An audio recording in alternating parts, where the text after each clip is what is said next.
बात उत्तर प्रदेश की, जहां लखनऊ में आईटी मेट्रो स्टेशन के नीचे गिफ्ट शॉप में अचानक से आग लग गई। तस्वीरें आप देख रहे हैं। आग को बुझाने के लिए दमकल की टीम मौके पर मौजूद रही। तुरंत सूचना दी गई। आग की उठती लपटें इन तस्वीरों में आप देख सकते हैं। एक्सक्लूसिव तस्वीरें आपको दिखा रहे हैं। लखनऊ में आईटी मेट्रो स्टेशन के नीचे अचानक से गिफ्ट शॉप में आग लग जाती है। देखते ही देखते आग ने विकराल रूप ले लिया, जिसके बाद दमकल विभाग को जानकारी दी गई। टीम मौके पर पहुंची और आग बुझाने का काम शुरू किया गया। कोशिशें जारी बताई जा रही हैं। पुलिस और फायर ब्रिगेड की 2 गाड़ी मौके पर मौजूद। उत्तर प्रदेश के मुख्यमंत्री योगी आदित्यनाथ ने कहा कि राम मंदिर के लिए सत्ता भी गंवानी पड़ी तो कोई समस्या नहीं। ये बात सीएम योगी आदित्यनाथ ने अयोध्या में ही कही है। लेकिन जैसे ही सीएम योगी का ये बयान सामने आता है, उनके इस बयान की चर्चा चारों तरफ हो रही है। देखिए रिपोर्ट। रामनवमी से ठीक पहले यूपी के मुख्यमंत्री योगी आदित्यनाथ आज अयोध्या पहुंचे। सीएम योगी ने अपने अयोध्या दौरे का आगाज हनुमानगढ़ी के हनुमान जी के चरणों में हाजिरी लगाकर की।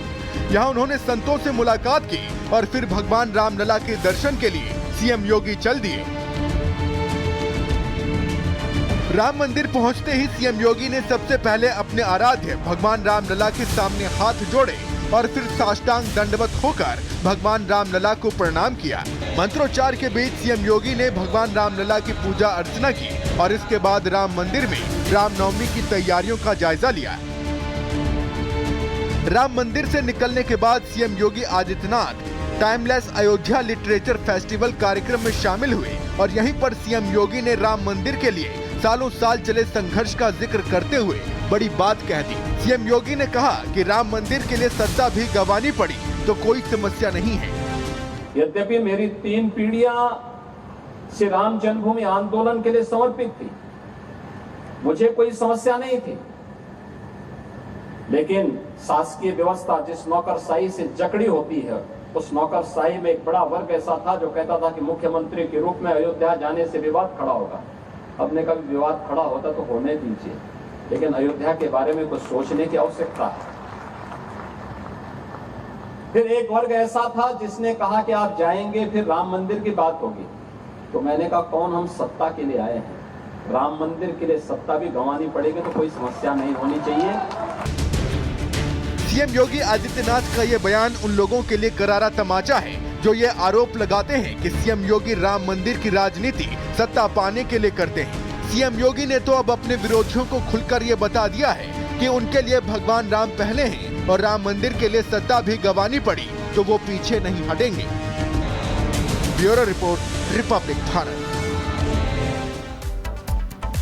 तो संभल में जामा मस्जिद के सामने जो सत्यव्रत पुलिस चौकी बन रही थी, वो इतनी बड़ी बनाई गई है कि जब आप उसे देखेंगे तो आप भी दंग रह जाएंगे। ये पुलिस चौकी इतनी बड़ी है कि यहाँ सैकड़ों पुलिस जवान रह सकते हैं। पुलिस चौकी ने तो दंगाइयों की जमीन तक हिलाकर रख दी है। चौकी इतनी बड़ी है कि दंगाई और उपद्रवी इसे देखकर कांप रहे हैं। देखिए।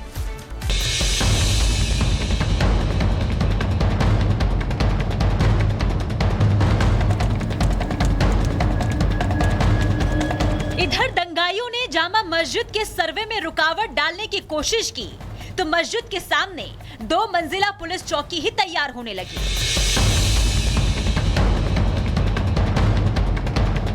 तस्वीरों में आप देख सकते हैं कि कितनी बड़ी पुलिस चौकी बनाई गई है।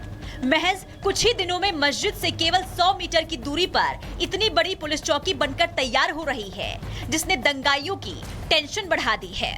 लेकिन अब आपको तस्वीर दिखाते हैं दूसरी तरफ की, जहां पर सत्यव्रत पुलिस चौकी का काम भी देखिए बहुत तेजी से यहां पर चल रहा है। देखिए दूसरी जो मंजिला है वो इस समय किस तरह से बनकर तैयार हो चुकी है। बस अब प्लास्टर का काम बाकी है। जामा मस्जिद के सामने पुलिस चौकी का निर्माण कार्य युद्ध स्तर पर चल रहा है। संभल के पुलिस अधिकारी खुद इस पूरे निर्माण कार्य की मॉनिटरिंग कर रहे हैं।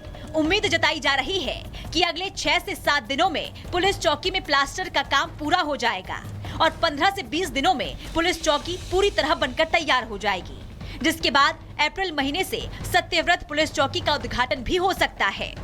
बस अब प्लास्टर का काम अब बाकी है और बहुत जल्द कहा जा रहा है कि आने वाले दिनों में लगभग 15 से 20 दिनों में इस सत्यव्रत पुलिस चौकी का भी देखिए उद्घाटन यहाँ पर किया जाएगा, जब यहाँ पर आपको दलबल के साथ देखिए सभी जो है पुलिसकर्मी आपको यहाँ पर इस पुलिस चौकी के अंदर दिखाई देंगे। जामा मस्जिद के सामने पुलिस चौकी बनकर तैयार हो रही है तो कुछ लोग इसे दंगाइयों के खिलाफ एक्शन से जोड़कर देख रहे हैं, जबकि सच तो ये है कि पुलिस चौकी बनने से संभल में आजादी के बाद से चले आ रहे आपसी टकराव का अंत हो जाएगा, क्योंकि पुलिस चौकी में सर्दियों के मौसम में भी सैकड़ों पुलिसकर्मी यहाँ रह सकेंगे। अगर कहीं कोई घटना होती है तो पुलिस तुरंत एक्शन ले सकेगी। हिंसा और बवाल की स्थिति उत्पन्न होने पर यहाँ इतने पुलिस जवान मौजूद रहेंगे जो तुरंत मोर्चा संभाल लेंगे और बवाल होने से पहले ही टकराव को टाला जा सकेगा। यहाँ पर लगातार यहाँ पर पुलिस जवानों की तैनाती रहती है, इसीलिए अब यहाँ पर चौकी का निर्माण किया गया ताकि ये जो सेंसिटिव जोन है हमेशा वो देखिए सुरक्षित यहाँ पर लोग यहाँ पर महसूस करें। जगह जगह सीसीटीवी कैमरे लगाए गए।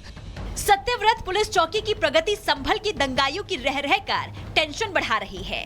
जिस किसी ने भी सोचा होगा कि पुलिस चौकी आराम से बनेगी, उन्होंने शायद ये नहीं सोचा होगा कि संभल प्रशासन ने 24 नवंबर को हुई हिंसा के बाद इतनी तेजी से प्लानिंग की थी, उससे कहीं ज्यादा रफ्तार में पुलिस चौकी बनकर भी तैयार हो जाएगी। इन दो तस्वीरों को देखिए। 28 दिसंबर 2024 को पुलिस चौकी के लिए भूमि पूजन हुआ था और आज 21 मार्च 2025 तक 2 मंजिला पुलिस चौकी का 80% से ज्यादा काम पूरा हो चुका है। यानी केवल 3 महीने में ही नींव से लेकर लेंटर और छत पड़ने तक का काम पूरा हो चुका है। अब वो दिन दूर नहीं जब मस्जिद के द्वार पर योगी के थानेदार तैनात रहेंगे जो पूरे संभल की दिन रात हिफाजत करेंगे। Bureau report, Republic Bharat.